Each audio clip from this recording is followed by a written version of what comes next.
Hello students, namaste to all of you. Today in chapter 3 12th class, the next topic is second application of potentiometer. This is to find internal resistance small r of a cell. To find internal resistance, so formula for internal resistance was इसी chapter में हमने cell को जब introduce किया तभी हमने पढ़ा था इंटरनल रेजिस्टेंस का formula E by V minus 1 into capital R, where E is EMF of cell, V is terminal voltage of cell, capital R is the external resistance in the circuit. ये formula हमने cell वाले topic में इसी chapter में पीछे पढ़ा था. So what is the, how will find out this with the help of potentiometer? Let us first draw the circuit diagram. Circuit diagram की बात करेंगे पहले, फिर वर्किंग तो आपने फर्स्ट एप्लीकेशन पढ़ा है इसका, तो बहुत जल्दी समझ में आ जाएगा. ये मेन सर्किट डायग्राम में थोड़ा सा करेक्शन है. Basic circuit diagram will remain same like this 1 2 3 and 4. मैं 4 वायर से शो कर रहा हूँ, कोई ऐसा रेस्ट्रिक्शन नहीं है, आप 1 वायर से भी शो कर सकते हो. टोटल 400 सेंटीमीटर लेंथ को सिर्फ इतना सा भी शो कर सकते हो, आपकी चॉइस है, क्योंकि यह तो रिप्रेजेंटेशन है. This is starting point, this is last point. To drive constant current we will connect a cell named driver cell connected to the switch, then connected to what, ammeter, and then connected to rheostat like this. This is rheostat यानी variable resistance. इसका resistance हम increase decrease कर सकते हैं. Ammeter के terminals ध्यान रखेंगे, इससे हमें ध्यान देखते रहेंगे कि करंट कांस्टेंट है, चेंज नहीं हो रहा है. This is named what, driver cell. Driver cell बोल देते हैं इसको, ये कांस्टेंट करंट मेंटेन रखेगा सर्किट में. This is the switch, let S1 the cell for which we will calculate internal resistance, वो यहाँ कनेक्ट करेंगे. इसका EMF is E, internal resistance is R, connected to galvanometer and then connected to jockey. That is now इसी cell के साथ parallel में यहाँ से शो करें, यहाँ से शो कर देते हैं कई बार, इस तरह से यहाँ पे कनेक्ट करेंगे एक्सटर्नल रेजिस्टेंस, जिसे अक्सर बोल देते हैं शंट. क्या बोल देते हैं? शंट नाम दे देते हैं, represented by capital R. This one. Shunt का मतलब क्या होता है वो भी मैं बताऊंगा. One more switch we will take S2 and then connected to negative terminal of the battery. ध्यान देंगे, यहाँ कनेक्ट करना था, बट ये रेजिस्टेंस इसी के अंदर है, तो हम यहाँ साइड में यहाँ शो कर सकते हैं. मर्जी ये यहाँ भी कनेक्ट कर दोगे तो कोई दिक्कत नहीं है, क्योंकि ये रेजिस्टेंस इसी के अंदर का पार्ट है, इंटरनल रेजिस्टेंस है इसका. तो यहाँ या यहाँ आपकी चॉइस है, जहाँ आप कनेक्ट करें, दैट इज. अब वर्किंग में क्या करेंगे? First we will make the switch S1 closed, S2 open, and jockey slided, galvanometer shows no deflection. फिर दोनों को क्लोज करके रीडिंग लेंगे. चलिए पढ़ते हैं वर्किंग. क्या डिफरेंस आएगा दोनों कंडीशंस में वो हमें देखना है. वर्किंग की बात करते हैं. क्या करेंगे? इनिशियली स्विच S1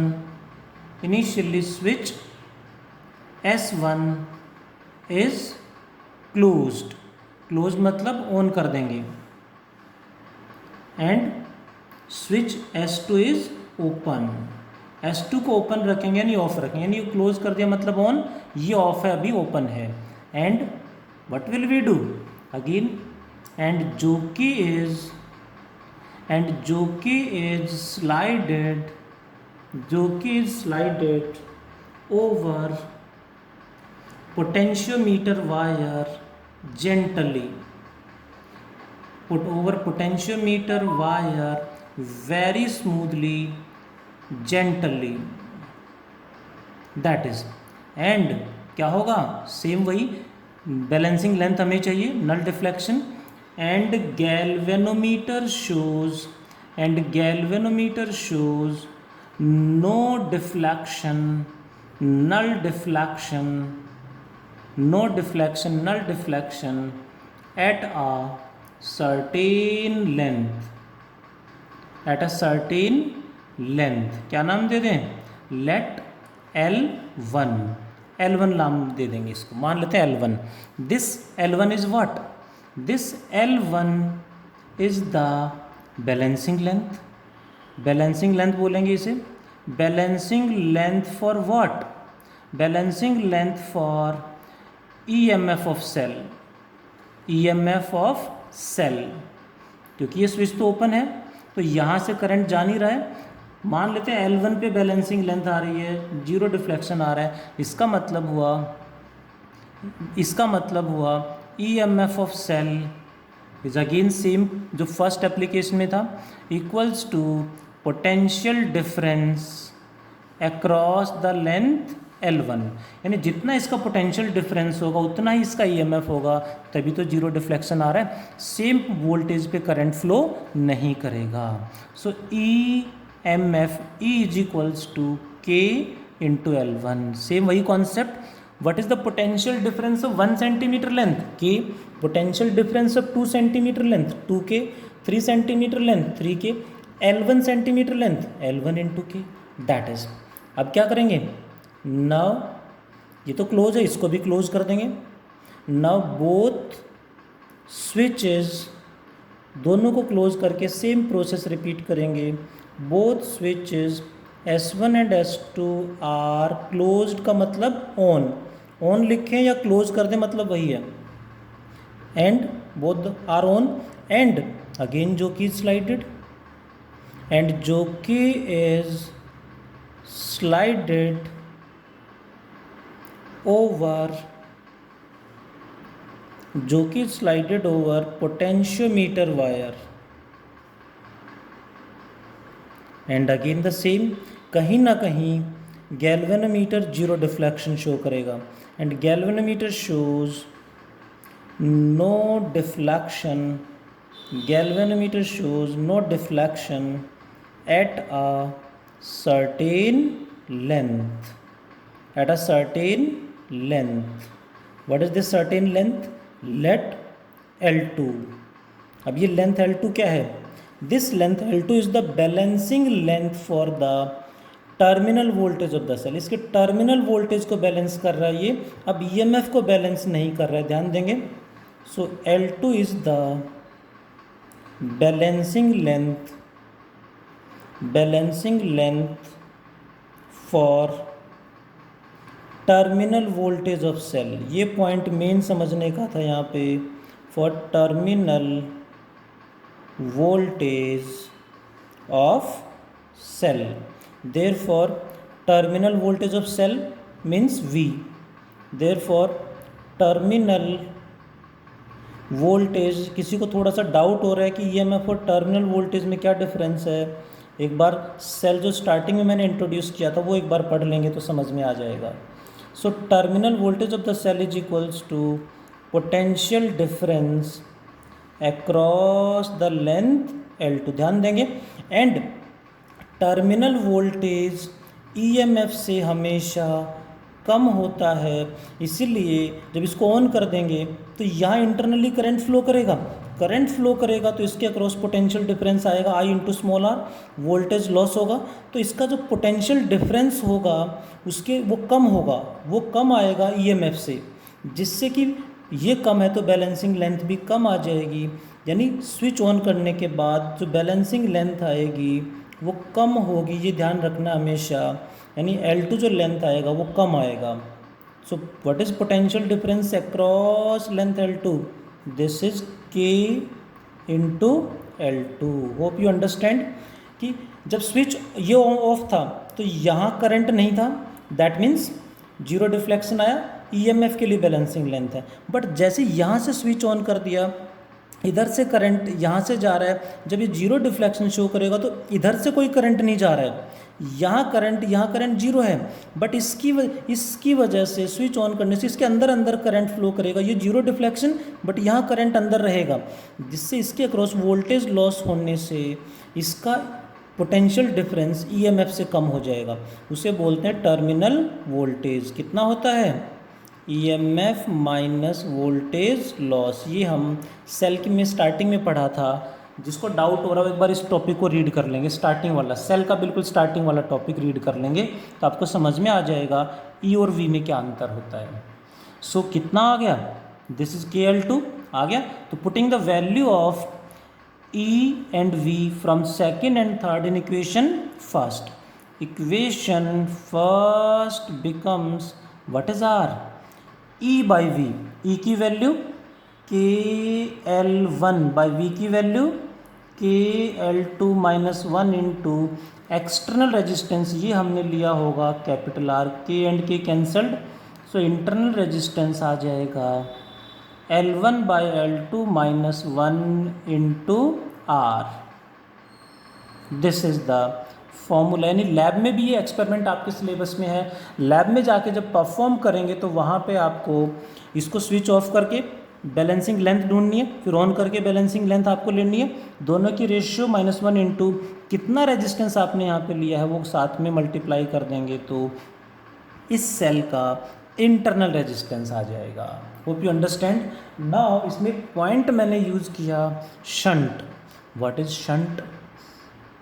शंट क्या होता है और इसी में एक्स्ट्रा क्वेश्चंस क्या क्या पूछे गए हैं यहाँ से पोटेंशियोमीटर से रिलेटेड, वो मैं डिस्कस करना चाहूँगा। What is shunt? शंट क्या होता है देखें ज़रा। शंट जनरली आगे भी यूज़ करेंगे, generally low resistance, shunt is the low resistance connected in parallel. Connected in parallel generally होता है, जैसे यहाँ पे सेल के साथ पैरेलल में कनेक्ट कर दिया हमने लो रेजिस्टेंस। और लैब में भी जब आप जाएंगे तो इस शंट की जो वैल्यू है वो 1 ओम 2 ओम 3 4 5 ओम तक रखते हैं जनरली सारी रीडिंग्स में। इसको कम ही रखते हैं ताकि वोल्टेज लॉस उसके प्रॉपरली हम कैलकुलेट कर पाएँ, टर्मिनल वोल्टेज सही से कैलकुलेट कर पाएँ। होप यू अंडरस्टैंड कि शंट क्या होता है। नेक्स्ट चैप्टर 4 में भी शंट क्या होता है यूज़ करेंगे। नेक्स्ट पॉइंट एडिशनल पॉइंट है, पोटेंशियोमीटर वायर जो है वो अलग मटेरियल की होती है, स्पेशल वायर होती है। Potentiometer wire, what is potentiometer wire? It is made up of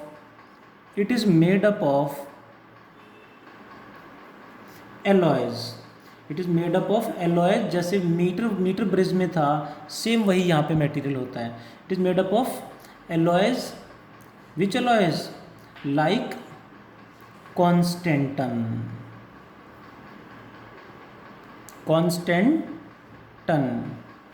manganin, ये एलॉयज है जिनका यूज़ करते हैं हम ये वायर बनाने में। मैंगनीन और यूरेका भी एक मटेरियल होता है जो इसमें यूज़ होता है। पॉइंट आया, ये एलॉयज की वायर स्पेशली क्यों यूज़ करते हैं? बाकी सारी कनेक्टिंग वायर मेटालिक वायर हैं, बट पोटेंशियोमीटर वायर एलॉय की क्यों बनी हुई है? बिकॉज एलॉयज हैव, ये मीटर ब्रिज में भी एक्सप्लेन किया था, यहाँ भी एक्सप्लेन कर रहा हूँ क्योंकि क्वेश्चन अक्सर पूछा जाता है। Because alloys have small value of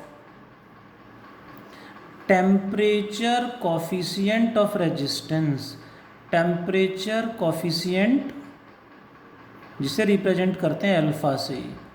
temperature coefficient of resistance क्या होता है एलॉयज का? स्मॉल होता है। ड्यू टू विच, जिससे क्या होगा, टेम्परेचर का हीट का इफेक्ट रेजिस्टेंस पे नहीं होगा। Due to which resistance of wire remains almost constant. Wire का जो रेजिस्टेंस है वो कांस्टेंट रहेगा, चेंज नहीं होगा, रीडिंग्स में एरर्स नहीं आएंगे। एडिशनल पॉइंट एक और है, what is potentiometer? The device use to measure potential difference. Potential difference को मेजर करने के लिए वोल्ट मीटर भी होता है। फिर ये क्या अलग है देखते हैं ज़रा। Potentiometer is also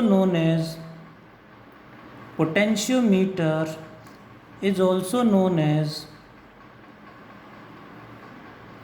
is also known as ideal voltmeter, यानी बेस्ट वोल्टमीटर होता है पोटेंशियोमीटर, आइडियल वोल्टमीटर कह सकते हैं इसको हम, इट इज आइडियल वोल्टमीटर.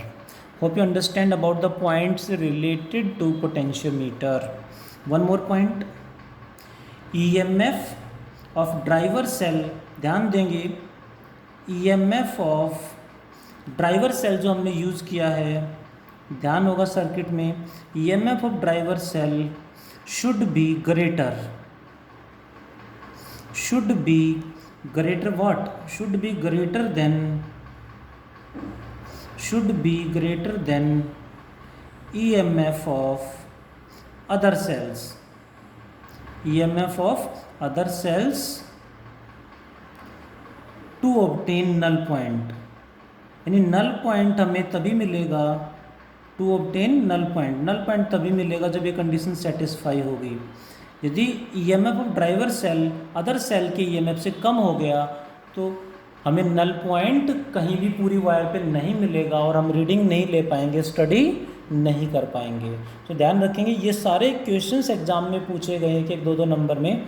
हमें पोटेंशियोमीटर की सेकंड एप्लीकेशन हमने पढ़ी, उसका circuit formula, circuit diagram, working, final answer and extra points related to potentiometer. ध्यान से पढ़ेंगे, इंपॉर्टेंट टॉपिक है, हर बार क्वेश्चन आ रहे हैं यहाँ से. आज इतना ही पढ़ते हैं. Thank you.